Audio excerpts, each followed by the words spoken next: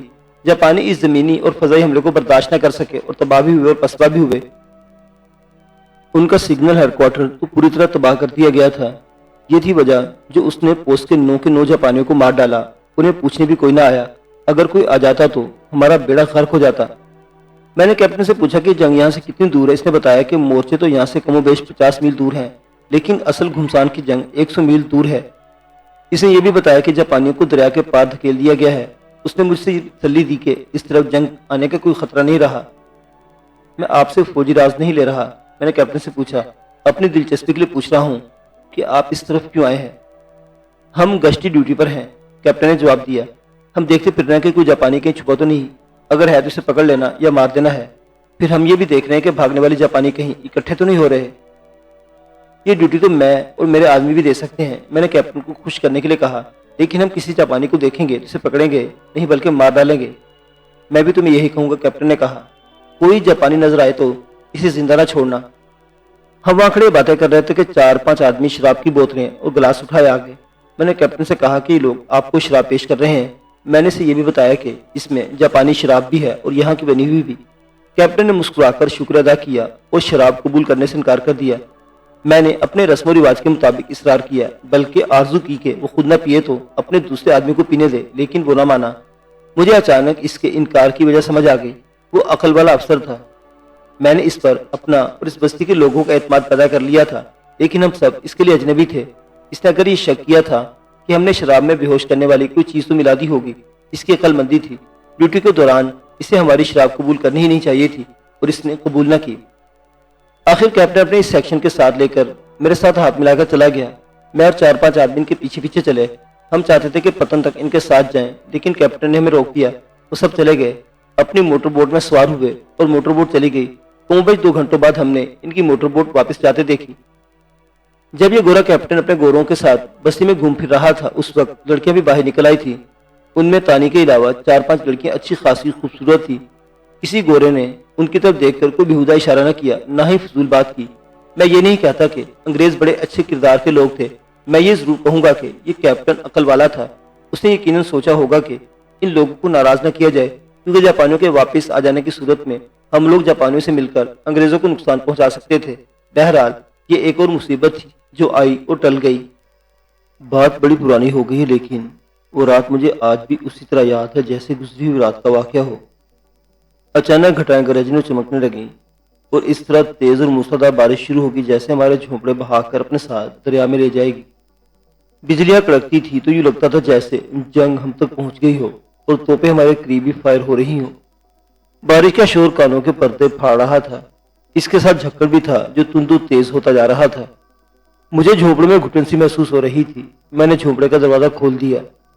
یہ طوفان باد و بارہ مجھے ایسا لگ رہا تھا، میرے جھونپڑے کے اندر دیا جل رہا تھا۔ میں لیٹ گیا۔ ہر رات کی طرح اس رات بھی کچھ یادیں، کچھ باتیں ذہن میں آ رہی تھیں۔ بارش اور طوفان کا شور اتنا زیادہ تھا کہ کوئی ہلکی پھلکی آواز یا آہٹ سنائی نہیں دیتی تھی، لیکن مجھے یوں محسوس ہوا جیسے جھونپڑے کے اندر کوئی آہٹ ہے جو اس طوفان کی پیدا کردہ نہیں۔ مجھے ہلکی سی غراہٹ بھی سنائی دی۔ پہلے تو میں نے اسے ٹال دیا اور کوئی توجہ نہ دی، لیکن غراہٹ ایک بار اتنی اونچی ہو گئی کہ میں لیٹے لیٹے سر اوپر کر کے پیچھے دیکھا تو میرا خون ہی خشک ہو گیا۔ ایک بھیڑیا جھونپڑے کے اندر آ گیا تھا اور وہ میری طرف دیکھ کر آہستہ آہستہ غرا رہا تھا۔ میں نے کوئی حرکت نہ کی۔ اگر میں ڈر کر اٹھ بیٹھتا تو یہ بھیڑیا مجھ پر حملہ کر دیتا۔ یہ بھی ممکن تھا کہ وہ ڈر کر بھاگ جاتا، لیکن درندے کا کوئی بھروسہ نہیں ہوتا۔ میرے پاس یعنی میرے قریب کوئی ہتھیار نہیں تھا۔ ریوالور اور جاپانیوں کی رائفل وغیرہ ساتھ والے کمرے میں تھی۔ میں سوچنے لگا کہ میں اٹھا اور دوسرے کمرے میں گیا تو بھیڑیا حملہ کر دے گا، لیکن یہ خطرہ بھی تھا کہ میں لیٹا رہا تو مجھ پر حملہ بھی کر سکتا ہے۔ یہ تو میں جانتا تھا کہ بھیڑیا بارش سے بچنے کے لیے اندر آیا ہے، لیکن مجھے یہ بھی معلوم تھا کہ بھیڑیا اکیلا نہیں ہوا کرتا، یہ دو نہیں تو 4 ضرور ہوں گے۔ امکان یہ تھا کہ زیادہ بھی ہو سکتے ہیں اور اس کے باقی ساتھی اس کے پیچھے اندر آ سکتے ہیں۔ دروازہ کھلا ہوا تھا۔ میرے لیے بڑا ہی خوفناک مسئلہ پیدا ہو گیا۔ بھیڑیا ٹہلتا ٹہلتا آگے چلا گیا اور جھونپڑے کے کونے میں بیٹھ گیا۔ میرے پاس کوئی ایسی چیز بھی نہیں تھی جو اس کی طرف پھینکتا اور وہ بھاگ جاتا۔ وہ تو بڑے آرام سے بیٹھ گیا جیسے یہ جھوپڑا میرا نہیں اس کا تھا۔ اس کے ساتھ یہ مصیبت آئی کہ طوفان کا ایک زوردار جھونکا آیا کہ جھوپڑے کا دروازہ ٹھا کر کے بند ہو گیا۔ بھیڑیا ذرا سا بھدکا اور بیٹھا رہا۔ ایسا تو ہو نہیں سکتا کہ میں بھیڑیے سے کہتا کہ لو بھائی تم بھی رات ہی گزار لو، لیکن ذرا شریفوں کی طرح میں سو جاؤ تو تم بھیڑیے پن پر نہ اتر آنا۔ وہ درندہ میری خواہشات کا پابند تو نہ تھا، نہ وہ میری زبان سمجھ سکتا تھا۔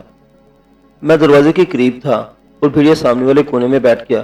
مجھے یہی ایک صورت نظر ہے کہ میں اٹھ کر دروازہ کھولوں اور باہر نکل جاؤں، لیکن ضروری نہیں تھا کہ بھیڑیا بھی باہر نکل جاتا۔ اس میں خطرہ یہ بھی تھا کہ میں اٹھتا تو بھیڑیا مجھ پر آ پڑے گا۔ میں نے پھر دائیں بائیں دیکھا، لیکن کوئی ایک بھی ایسی چیز میرے قریب نہیں تھی جس پر پھینکتا، مگر اب یہ خطرہ پیدا ہو گیا تھا کہ دروازہ بند تھا اور اگر میں اسے چھیڑتا تو وہ اپنے آپ کو قید میں سمجھ کر مجھ پر بڑا ہی زوردار حملہ کرتا۔ میں نے اسے دیکھا، اس نے اپنا منہ آگے کر کے نیچے رکھ دیا تھا جیسے وہ سونا چاہتا ہو۔ میں نے سوچا کہ خطرہ تو مول لینا ہی پڑے گا۔ جو ہی اس نے منہ نیچے رکھا، میں نے بڑی تیز سے چادر اوپر سے ہٹائی اور بہت تیز سے اٹھا اور ڈائیو کرنے کے انداز میں دروازے کی طرف بڑھ گیا۔ دروازہ میری ٹکر سے کھل گیا اور میں باہر جا پڑا۔ بارش ایسی طوفانی کے باہر کھڑا نہیں ہوا جاتا تھا۔ سنبھل کر اندر دیکھا، بھیڑیا کان کھڑے کر کے غالباً سوچ رہا تھا کہ یہ کیا ہوا ہے۔ وہ باہر آنے کے موڈ میں نہیں تھا۔ میں نے باہر سے پتھر اٹھایا اور بڑی زور سے اسے مارا۔ پتھر اسے لگا اور وہ کتے کی طرح چیخا اور اٹھ کھڑا ہوا۔ میں نے ایک اور پتھر مارا، تب وہ دوڑا اور دروازے سے بہت تیزی کے ساتھ نکل کر سیدھا میری طرف آیا۔ مجھے اس کے راستے سے ہٹنے کی مہلت ہی نہ ملی۔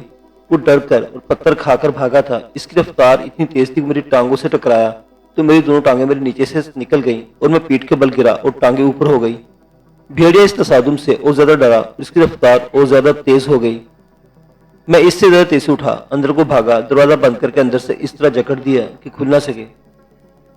ایک تو میں بارش میں بھیگ گیا تھا اور میرے کپڑوں سے پانی ٹپک رہا تھا، اس کے ساتھ ہی کیچڑ کیچڑ سے لت پت ہو گیا تھا۔ بھیڑیا تماشا کر گیا تھا۔ میں نے اللہ کا شکر ادا کیا کہ بال بال بچ گیا۔ میں نے کپڑے اتار پھینکے اور ایک چادر لپیٹ لی اور دیا بجھا کر سو گیا۔ صبح اٹھ کر باہر دیکھا تو ہر طرف پانی ہی پانی نظر آتا تھا۔ یہ بستی آباد کرنے والے کوئی عقل والے لوگ تھے۔ جہاں جھوپڑے کھڑے کیے گئے تھے، اس زمین ایک طرف سے اونچی اور دوسری طرف سے نیچی تھی۔ وہاں پانی نہیں رک سکتا تھا۔ آگے جہاں زمین ہموار تھی وہاں جھیل بنی ہوئی تھی۔ دریا کی طرف دیکھا تو پتن نظر نہیں آ رہا تھا۔ اوپر کے علاقوں میں بارش ایسی برسی ہوگی جس نے دریا کو سیلابی کر دیا تھا۔